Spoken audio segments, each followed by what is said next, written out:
Machine పెడితే వినపడి మాటలు వస్తాయని డాక్టర్లు చెప్పినారు. దీన్నే కాక్లియర్ ఇంప్లాంట్ అంటారు. పుట్టుకతో తీవ్రమైన వినికిడి లోపంతో పుట్టిన పిల్లలకి వినికిడి మెషిన్లు లేదా హియరింగ్ ఎయిడ్స్ అనేవి పనిచేయవు. అలాంటి వాళ్ళకి ఒకటే ఒక solution cochlear implant and cochlear implant surgery.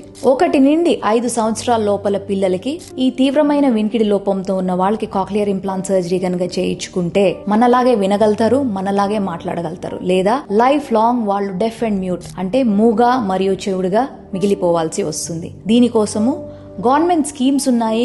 Government hospitals లో ఉచితంగా ఈ కాక్లియర్ ఇంప్లాంట్ జరుగుతుంది. అదే మా డాక్టర్ రావుస్ ENT హాస్పిటల్లో ఈ 10 లక్షలు విలువ గల కాక్లియర్ ఇంప్లాంట్ అనేది ఉచితంగా చేయబడుతుంది. At the same time speech therapy అనేది కూడా ఇవ్వబడుతుంది. కాబట్టి మీకు తెలిసిన వాళ్ళు కానీ ఎవరైనా వినికిడి లోపంతో తీవ్రమైన వినికిడి లోపంతో కనుక బాధపడుతూ ఉంటే మమ్మల్ని సంప్రదించగలరు. Thank you.